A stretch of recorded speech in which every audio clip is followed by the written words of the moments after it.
So I'm just going to talk very briefly about our organization. If you are not joining us locally or you're not familiar, don't know much about Seed St. Louis,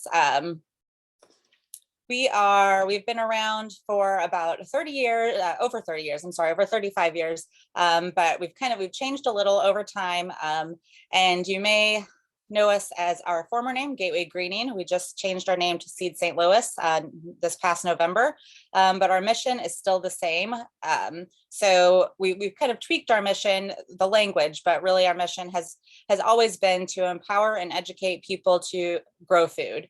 So through our virtual classes, through the infrastructure that we supply to community and school gardens, we hope to not only give you the tools that you need, but also educate you on how to be independent with gardening. So, we have regular classes you can find on our website. And I'm going to talk a little bit more about our network of gardeners in just a minute. But again, our mission is to empower people to grow food. It's pretty simple. So here you can see a map of our network. If you're joining us from a school or community garden that is part of our network, then you are on here somewhere. But you can actually go to our website and find this map, and you can filter out each icon. So if you want to see all the school gardens in your neighborhood, maybe, or in the city of St. Louis, you can, all of these blue ones, you'll be able to filter on our map on our website out, where you can just see the blue icons, which represent any youth. So that would be school or youth program gardens in our network. And again, I keep saying network because we really encourage our gardens that are in our network to connect with each other. So one way to do that is by, if you maybe live up here in the Jennings area and you maybe aren't part of our network, but you'd like to learn from other school gardeners, and you see a school garden that's in that area, you can contact us and ask us a little bit more about this, and we would be happy to put you in touch with that garden leader. And also on our map or on our website, you can click on each one of these and read a little bit more about each garden. So highly encourage you to use this tool, even if you're a school garden and there's a community garden nearby that you can connect with. If you know us and how our garden development process works, we're very much community centered. We use asset-based community development, which I'll talk more about later. But a big part of that is involving other people in your community. So I encourage you to check out that map and take advantage of the network that you are part of. So I won't spend too much time on this because I imagine if you're here, I don't need to tell you why school gardens are important, but if it's something you're kind of new to and maybe you want to sell your school garden more, or sell the idea of getting a school garden to the principal or to others, then I'll just kind of briefly talk about some great points of having a school garden. So for one, there are academic benefits. Not only is gardening great for involving STEM, science, technology, engineering, math, it's really good for all of the content areas. There isn't a single subject in school that I cannot give you some ideas for how to incorporate the garden. And if you would like specific ideas, feel free to reach out to me. But there are all different kinds of ways that you can use the garden for hands-on learning, but not even just in that aspect, but just if you're even just using the garden just to grow food, maybe not with a curricular focus, just giving students time to step out of the classroom, to get outside, breathe fresh air, to move. I know I even get really antsy if I have to sit for too long of a period of time. So that will help them to kind of have that focus when they go back in. I know with testing coming up soon, using the garden to kind of break up that routine and get their blood flowing. There have been lots of studies that show that there are academic benefits to that. Also, the obvious physical and health benefits. When you're being active out in the garden, you're breathing fresh air. We've seen a huge increase in the demand for school gardens since COVID, because when you're outside, you can distance, you're less likely to spread germs, you're active. And then of course, so many people we have seen with community and schools just wanting to start gardens since the pandemic, because they're realizing how the importance of having access to your own food, and also just eating healthy food. So lots of physical and health benefits there. And along with the health benefits, also socio and emotional social and emotional health. So there have been lots of studies on students with nonverbal communication or sensory and motor issues, where the gardens have been very helpful to those students. It also puts students kind of in charge of a living thing. So just by giving students that responsibility to take care of a living thing, of these plants, and kind of nurture the nature around that space, is always going to have positive effects on both their self-esteem and self-efficacy. And also, just encourages teamwork and cooperative tasks with one another. Another reason to have school gardens is because you're building future stewards of the earth. If you start them young, if you start students at a young age, really understanding why these things are important and giving them the responsibility to care for these living things, then they're generally much more likely in the future to be involved in some way with nature and other living things. Also, the garden is a great way to address social justice issues. There are some different gardens and online sites that I can give you if you're interested. One is Soulfire Farms. So they do a lot with social justice. I think they're based in New York. And there's a great book that was written by I believe, founder of Soulfire Farms. And that book is called Farming While Black. But there's a lot of useful stuff in there that you can use. A lot of ways you can connect food justice and social justice with the garden. Also, just lots of cultural connections you can make in the garden too. And another great way to sell it to maybe the grounds crew is that you're beautifying the space. Anytime you put a garden in, they also say that it's likely to increase the property value of a neighborhood if there's a community or school garden. So that's another way to kind of sell the importance of a garden to other people in the community. Those are just a few reasons. I could go on. So I want to just kind of briefly touch on some different approaches in garden programs that you may see. And I'm going to talk, not too much, but a little bit about some of the pros and cons of these, but we're mainly today going to focus on the last one, which is asset-based community development. But some of these other ones are just different models that you might see from other garden programs across the nation or world. So one common model that we've seen is a school or a youth garden that simply hires an educator to be in charge of that garden. Maybe it's like a sustainability teacher or just a garden educator. And this isn't a bad model. This can be really useful. But the downside of this, so I guess I should start with the upside, is that you have one person. So you will always have someone that is kind of in charge of this, that is ensuring that students are getting out in the garden and that the garden is being maintained. But the downside is that you have one person. And that's a big task for one person. Also, generally, that one person needs to be paid. Not always, maybe you can find a volunteer, but if not, the school has to have the funding for that.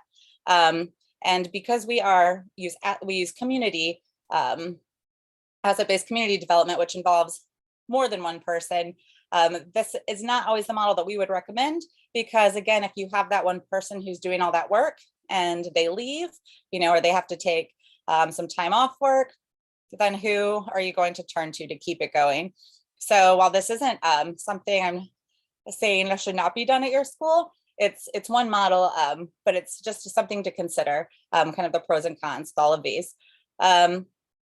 Also, youth employment models. So sometimes schools will work with youths, or even like a mentorship program, engaging older students to work with youth. And this is definitely not a bad idea. And each of these, I should have mentioned, are not separate from each other. You could have the garden educator that's hired and also have a mentorship program going. So again, these aren't separate models from each other.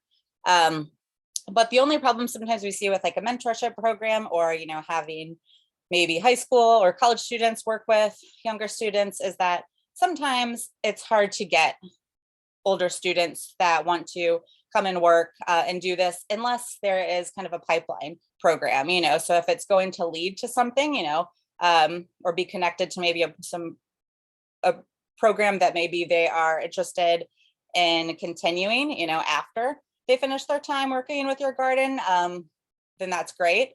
But it isn't always that way. So sometimes it can be hard to get students engaged or older students to come and kind of participate in that. Another great model is to invest in staff training and PD. So to try to get, sometimes we see programs where they try to get the whole staff involved through training and professional development. And there really aren't any downsides to this other than that sometimes that can cost a little money and requires time. So in order to do that, you need to really have the administration sold on the idea of the garden and to understand the importance of it.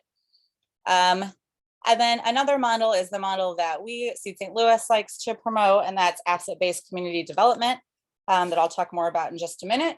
But this involves engaging the whole community.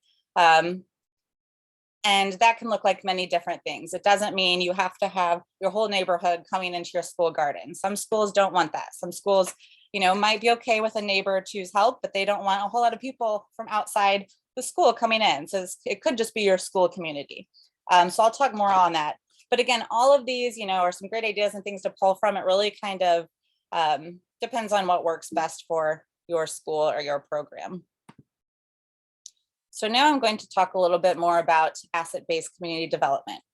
So if you're not familiar with this, you can read a lot about it online. We did not create this strategy, but it is a strategy that has been proven to be great for sustainable community development. So starting projects that will benefit the community, that will be more likely to be sustainable long-term.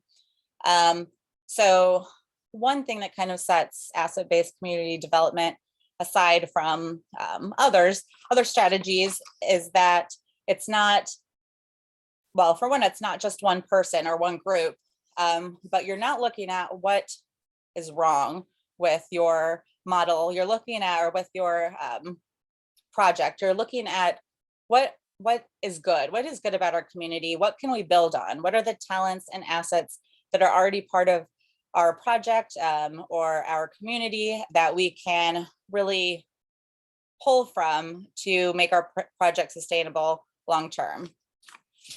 So asset-based community development builds on the assets, like as I said, that are already found in the community. And again, it's thinking what your community has instead of what does it need.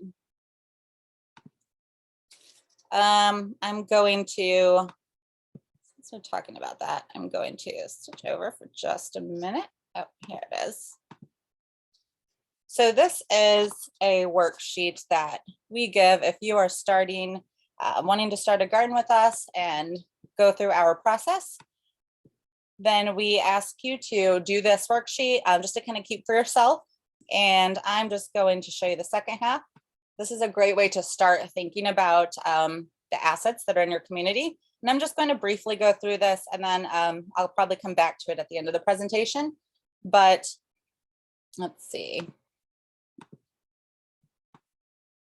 So starting with, there it is.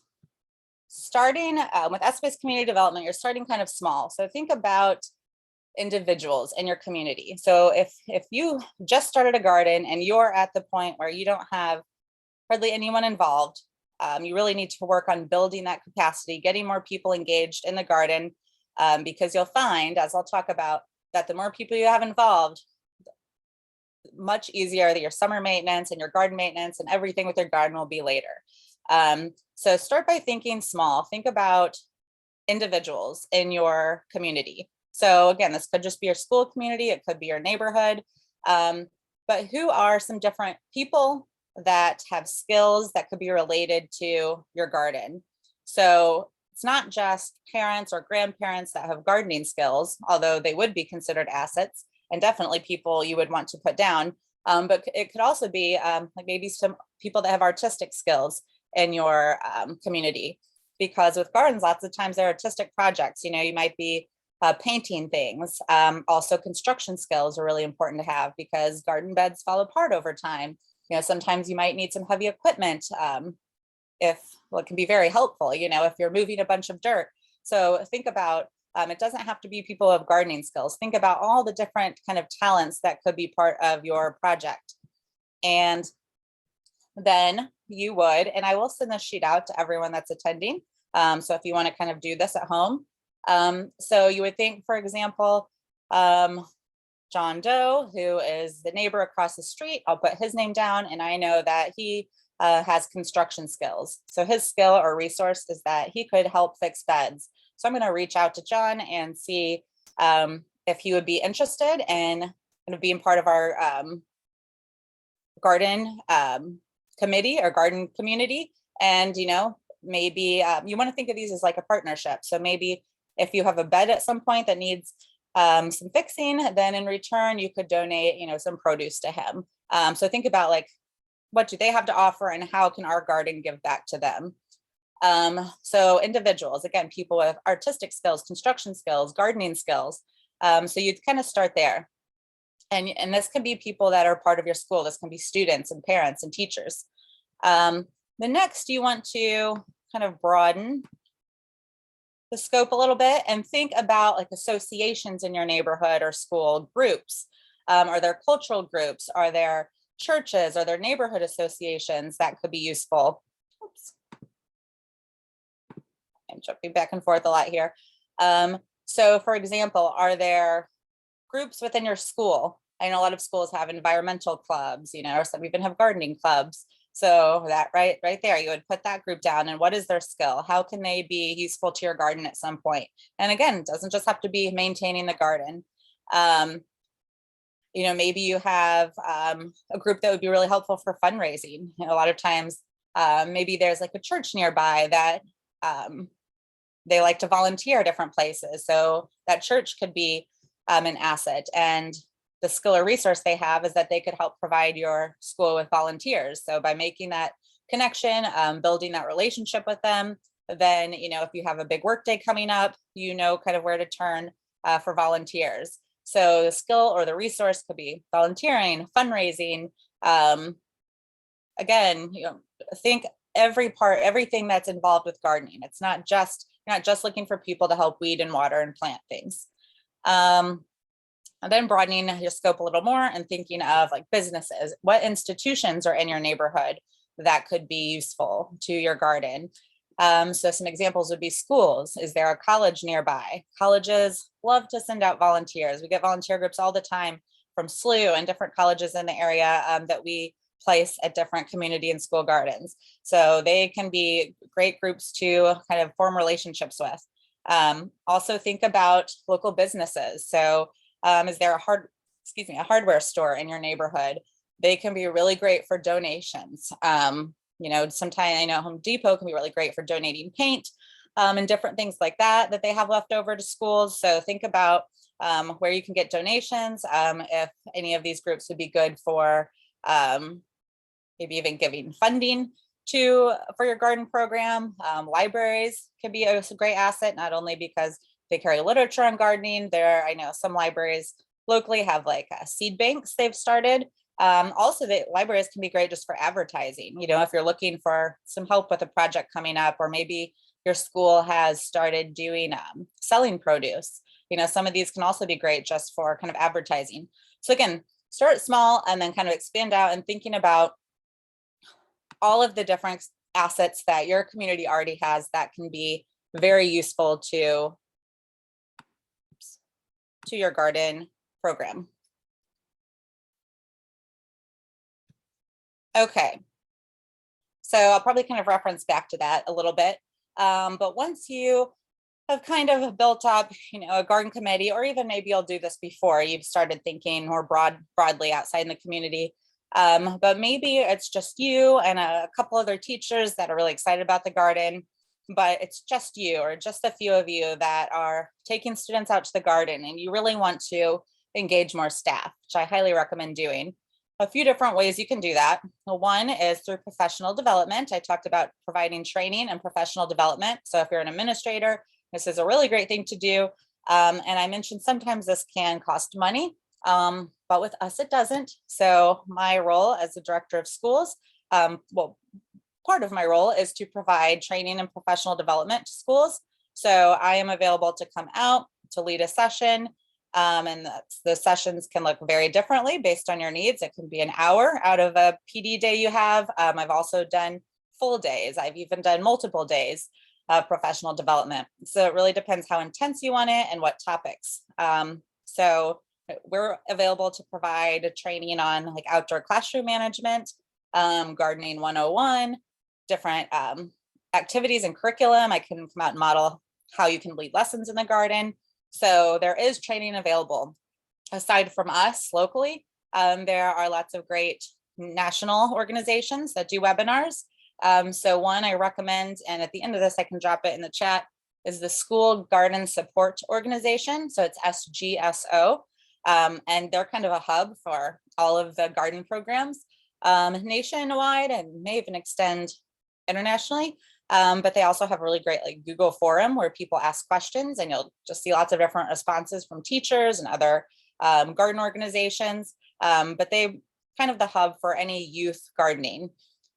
So there's also Life Lab. They're becoming more and more of these groups nationwide. So, you can always find webinars and different resources online.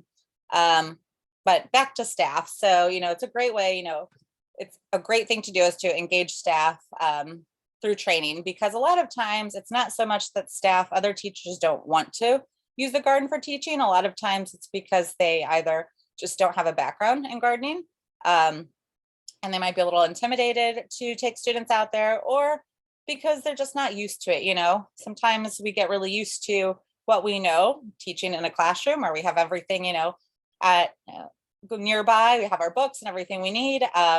And it might seem a little scary to take students out where they can run free outside. But really, if you just have the training and know how to kind of manage that, the idea is that it's not more difficult, that it actually makes your life easier, which I think you will find out. Once you have those skills and start taking students out, you'll see it's actually makes your job a little easier when you can use the garden to cover things that you would otherwise be covering in the classroom. But I should go back to that if anyone is interested in asking us to come out and do professional development, I will give my email at the end, and please email us. I would love to come out and do trainings or even just a gardening 101 class as well. So now thinking outside of staff, engaging families. You definitely want your school to be, or your garden to be, a kind of center, an important part of your school culture. So your school is going to be more successful if you have not just staff involved, but families that are really taking pride in your garden. So one way to do that, I mentioned a gardening 101 class. One thing you could do is to hold like a gardening 101 class for families. So that way you're teaching families how to garden too. And then you're more likely to get parents and family members that will reach out and want to volunteer. Because again, it may not be that they don't care about the garden or want to help. It may just be that they never have had, a garden, or they were never taught really how to grow things. So, one thing I've done with schools before is hold just for the whole community, whether it's families or staff, just a gardening 101 class right after school. I send out flyers about it, free. They just show up, and I just go over the basics of gardening, and we do that hands-on out in the garden. So, you're giving them the skill that they didn't have before, and then at the end of the class, you can have a sign-up sheet for them to sign up if they're interested in possibly volunteering with the garden in the long run. Another way to engage families is to table at school events. So another thing I have done before is set up a table at parent-teacher conferences with schools I'm working with, where I have seeds I'm giving out. Maybe if it's gardening season, I'll have some produce I picked from the garden that I'm handing out to families as they, go into the conferences. And I just stop and talk to them about the garden. And I always have a sign-up sheet. So if you're interested in learning more, you can sign up, or if you're interested in possibly volunteering to help to be part of the garden committee, you sign up. But really just showing them, look what we've grown, or here are some free seeds, and talking about the garden. It's always great to have maybe photos of students out in the garden. and just highlighting that. Again, you want your garden to be something that the school community takes pride in. So tabling at these kinds of events to really show it off, and also to give families a chance to sign up to learn more or be part of that. Also sending information home with the students.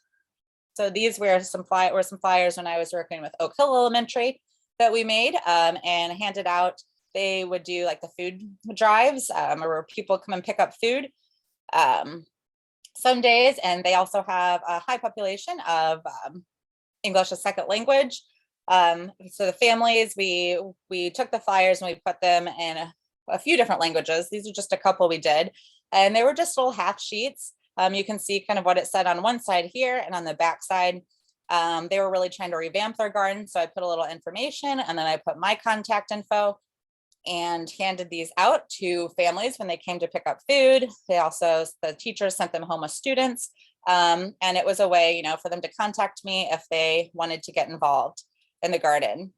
Another important thing to do is to find out what the families are eating at home, what they would like to grow. Because if you have a garden, if you really like tomatoes and no one else really does, the students don't, and their families don't, then you're going to have a lot of tomatoes that are not getting eaten or harvested. So another thing I did at Oak Hill was I think an open house event where I tabled. I surveyed families that came in on what they like to eat or what they like to cook with. I also did a journaling activity with students where I asked them to kind of write about what their families cook at home, because it's a very diverse school, and a lot of them, are eating really interesting dishes that we don't eat every day, here. So I was finding out different vegetables and crops that, like, some I had never even heard of, that then I looked up and found out you could grow them really well here. So different types of greens and things like that.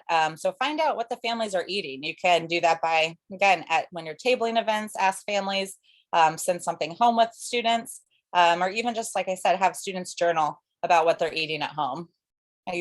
I can't promise you'll always get the best response that way, because I think I had a lot of them telling me like ice cream and pizza. But if you pry a little, you can find out kind of what are some of those cultural dishes that are really popular at home with their families.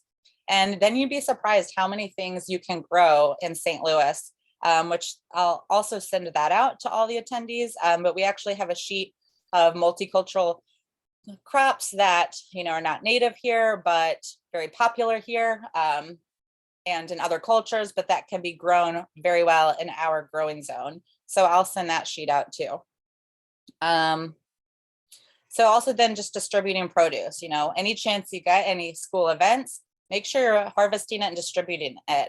Sometimes I see a lot of schools that grow a lot, but then it doesn't get harvested, or they don't know what to do with it all. But it can even just be after school when parents are coming to pick students up.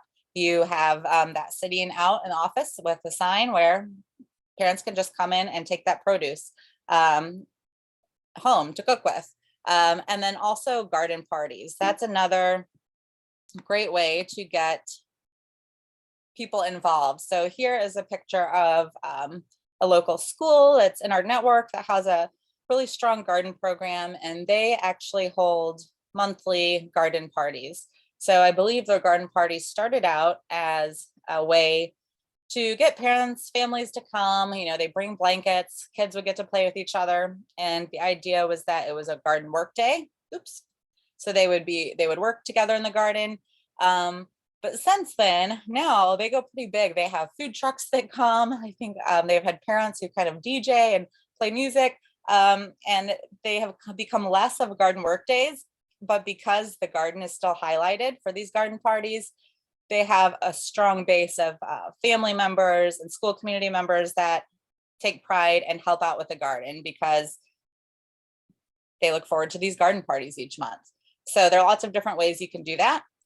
And here's just kind of an example of a sign-up sheet. So at any of these events, when you're tabling, when you are having garden parties, any event you're doing, you could have a very simple sheet where they can just give you their information and sign up to volunteer. I'll also send out an example of that with everyone that's attending today. So you've engaged staff, you've engaged family members, now thinking about how you can engage the greater community. So one way to do this is to actually go around and visit institutions and businesses. So I was working with one school in the Hill neighborhood, and I walked around, and similar to the flyer that I made for Oak Hill, I made a flyer just kind of highlighting the garden, and I had seed packets, and I went to like the neighborhood association and said, well, this is a school garden, we're trying to really build it this year and get more folks involved. Just kind of introducing them to myself and to the school and to the garden. And I even went to like a local little deli that was almost right across the street from the school. And the deli had been there for many years, and they're like, yeah, we always see the garden, we love it. By kind of just making these connections and building these relationships, that deli could then be one of those, when you're thinking about asset-based community development, they could be a partner with the garden later. So maybe in the summer, you can get someone from the deli to come and water one day a week. They're already there. Maybe when they get off their shift, they're coming and helping out with watering. And in return, maybe you'll donate some herbs to them. Or maybe if you have some more beds than you can manage, maybe you'll even offer them a bed that they can grow some produce in or something like that. So always thinking about the assets and the relationships that you can form that can help you out and also give back. So just visit different businesses, institutions, bring flyers, let's say swag. So that could be like seed packets or even produce from the garden, herbs to just share with them, maybe pictures of students working in the garden if you have permissions for that, and distributing produce. There are some schools I know that actually grow stuff in the garden that they sell, so like flowers, or having their own little kind of school farmers market. Or also if you're donating it to food banks, that's another great way to get more folks involved. So if students are growing some food and donating it to a pantry, then maybe the folks that are associated with that pantry or a church will then, want to come back and help your garden, if you're needing some help over summer.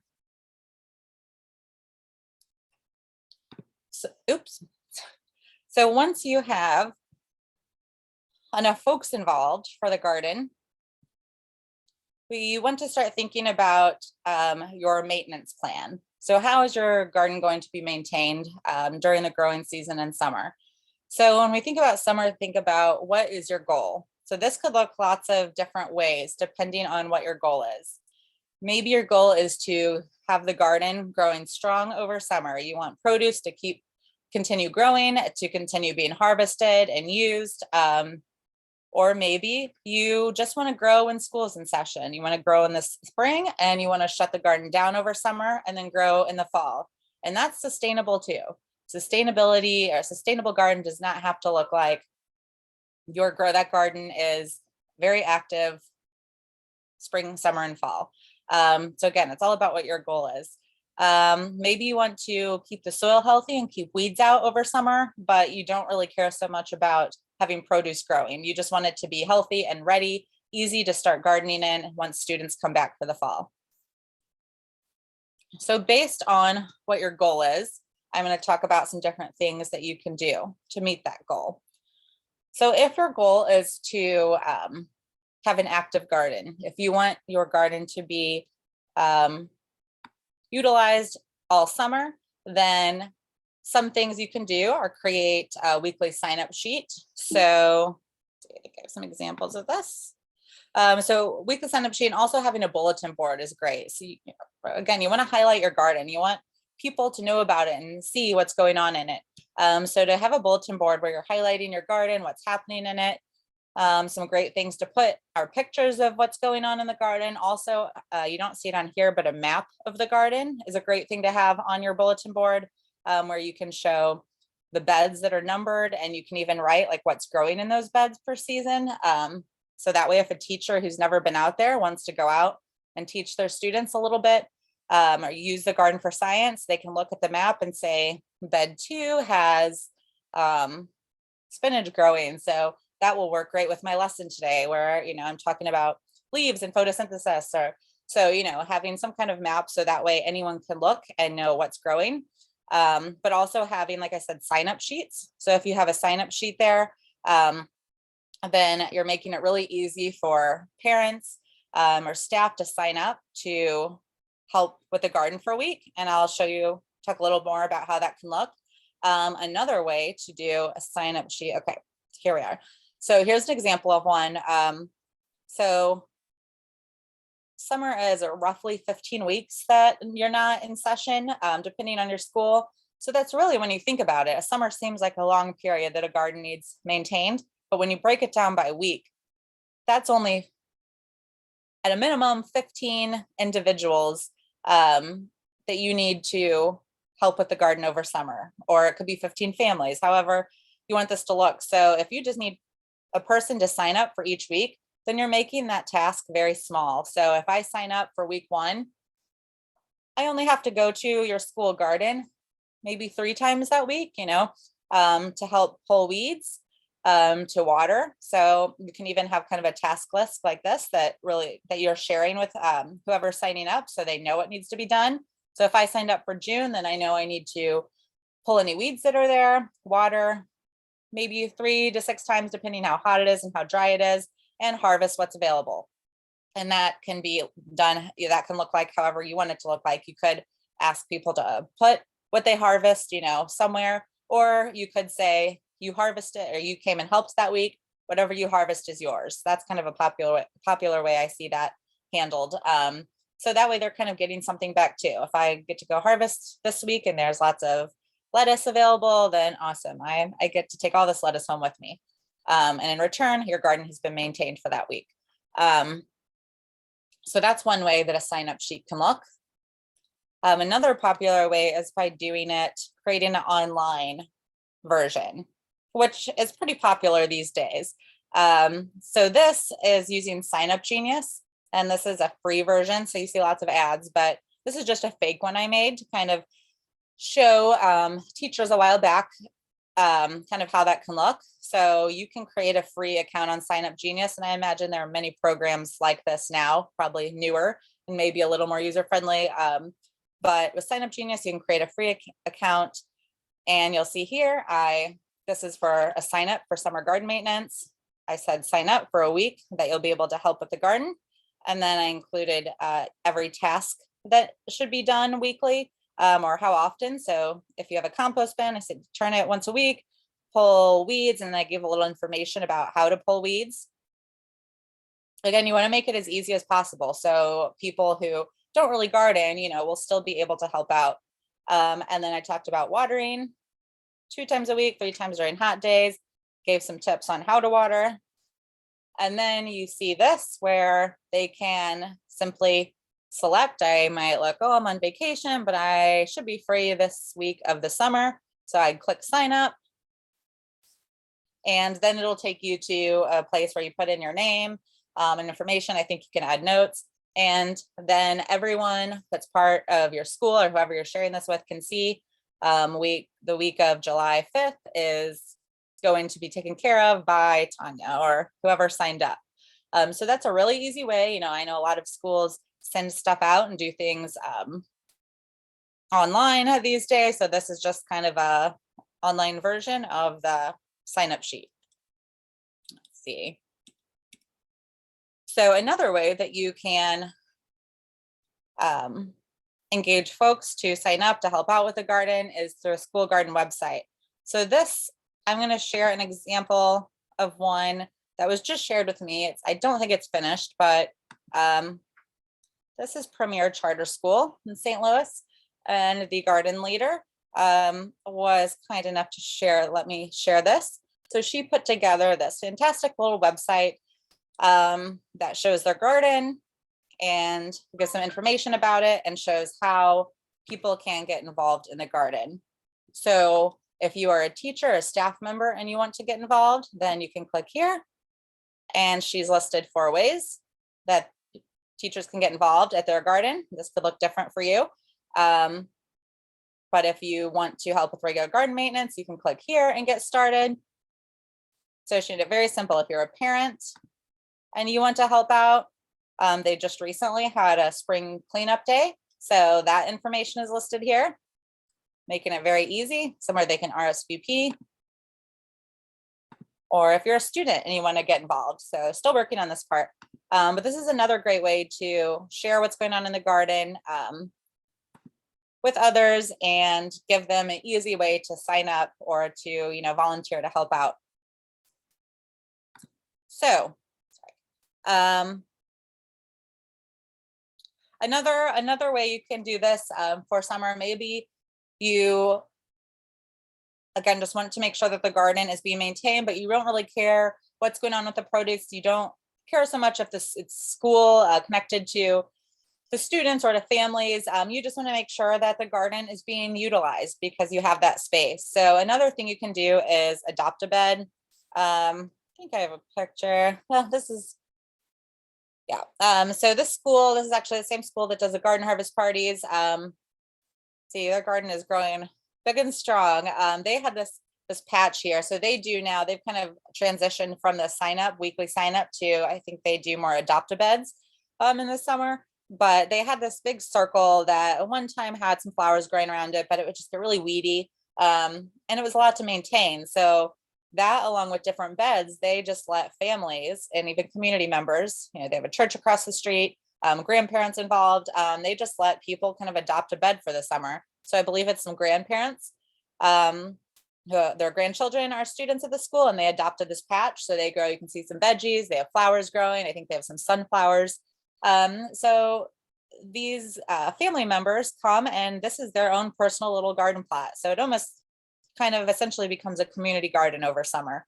So, one family's in charge of maintaining this and everything they grow in it is theirs. So that's one way to just keep the garden active and still allow that produce and that space to be kind of put back into the community. Another idea is to, maybe there's a group that you can partner with that has summer programming. So some schools have summer programming. If you have a garden, then that's awesome. Incorporate your garden into the summer school program. But maybe, like I said, if there is a church group nearby or some other kind of youth group, maybe a YMCA that doesn't have a garden, maybe you can offer them to use your school garden. So they're getting this garden to use for activities and learning. And in return, you have people at your garden helping out with maybe watering or just keeping that garden weeded. So it's a win-win for both. So again, thinking about your assets and what is already there that you can utilize in your community. So these are some different ways to keep your garden going strong. But like I said, maybe for you, maybe you don't have all of that engagement just yet. And you're a one-person show. And maybe for you, it's just easier to kind of put the beds to sleep for summer. That's totally okay too. If you want to wait until students are there and only garden in the spring and fall, that's perfectly cool. You have a few options. So one is to plant cover crops. So cover crops are really easy to grow. They involve, very little maintenance.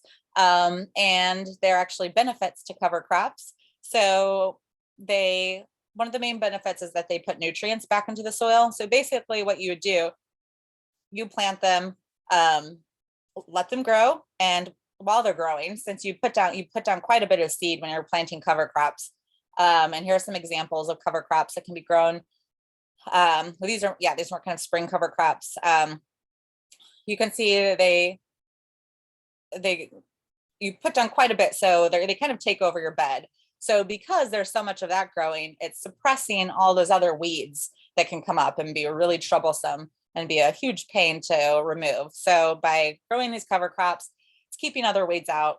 But also, once they've grown 30 to 60 days later, you just go in and you chop them down and kind of till them back into your soil and let them start decomposing. And in that process, they are putting organic matter into your soil, breaking down, putting nutrients into your soil. So cover crops is a great way to kind of let your garden beds be kind of free without growing actual edible crops in them. Well, although most cover crops are edible, but you don't usually grow them for that purpose. So these are more benefits of growing cover crops. But maybe you don't want to do that either. and you just want to close your beds up, and that's also totally fine. So there's some different ways you can do that. This is Patrick Henry School. One year they received some weed fabric from us. So that's just the stuff right here that you can get. And they laid it out over, well, the first thing you want to do is weed the bed. So you want to remove any weeds that are growing in the bed before you lay something like that down.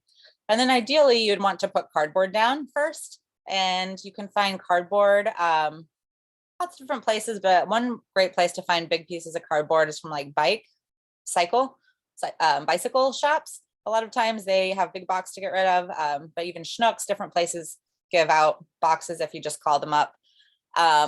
So ideally you'd weed and then put down cardboard, and then you'd roll out the fabric over it, but you don't have to do all of those steps. You can also just put the fabric down. You could also just use cardboard. But whatever you're doing to shade out that soil will keep weeds down, so weeds cannot grow. You could use those sod staples. That's what we would recommend to then pin this down, because you really want to try to make sure that soil is completely covered, because sometimes those weeds that spread by rhizomes, if just a little patch of it sees sun, then it'll continue spreading under there. But you see they got creative here. They had students go around the grounds and collect rocks that they used to hold it down. And from what I recall, this is still pretty effective. I'm sure the cardboard deteriorated a little bit. That wasn't covered with that weed fabric, but I think they came back to a garden that was pretty ready for gardening, required much less maintenance than if they would have just left the beds open. And I'm sure if any of you have had that happen, sometimes it'll look like you have small trees growing out of garden beds by the end of the summer if you just let those garden beds be. So that's the one thing I'd recommend you do not do. Like I said, there are very cheap, easy ways that you can kind of try to block out weeds from growing and taking over those beds. Make sure that is the last thing. Okay. So getting back to maintaining the garden over summer, or anytime, one great thing to have is a school garden maintenance kit. And I did a YouTube video on this a while back. It might still be on our channel, but I'll show you real quick just what that would look like. Having some kind of container, waterproof container like this bucket that you're going to put everything in, and then just putting items in there that will be used for anyone that's signed up to come take care of the garden. So if you have volunteers that are coming out, you want to make this very simple. If they're coming on a weekend or during summer and there's no access to the building, all they have to know is where you keep this bucket, and in that bucket you have a hand trowel and a hand spade for weeding and smoothing out the soil. You might have here, I have a laminated list of instructions. So I talk about how to weed, when to water, just basic gardening maintenance instructions. Again, I laminated it so that way it'll hold up over time. You might have a pair of gardening gloves. I put a magnifying glass in there because maybe it's a parent coming out with their child. This way the child can explore the garden with the magnifying glass while the parent, waters and weeds. You could even put in pictures of common weeds that come up in your garden, because a lot of times people get scared to weed if they don't know much about gardening or what's growing in the area. So this way they can identify what's a weed and what's not a weed. Another thing I don't have on here, but that's important, is if your water access needs a key. A lot of schools, they need that square key. That's a great thing to throw in that too. And just make sure you have somewhere that's safe and secure to put this, that you're comfortable leaving it out or, kind of hidden, tucked away. But that makes it very easy for anyone that signs up, any volunteer, to have everything they need to maintain the garden that day. I also have some produce harvest bags up here too. So just to recap, for building capacity, you want to leverage this, think about the strengths and assets you already have, the people, the groups, the businesses, the organizations that you can partner with that can be assets to your garden program, and what resources you already have that you can take advantage of, and also skills that you have in your community. Think about engaging your staff through training, also families and the greater community, and just again, maybe you want your garden to be kind of a central part of that school culture, get people excited about it. and have them take pride in it. Show it off. Think about what your goal is for summer and for maintenance, and then just kind of build your maintenance plan off of that, and continue to go back and reassess this, because your staff is always changing, families, students are aging out. So it's important to go back every few years, or whenever you see the gardens people are kind of falling off, to go back and just kind of reassess and see where you need to bring more folks in, or where you need to work on. So I believe that is the end of my presentation. If anyone has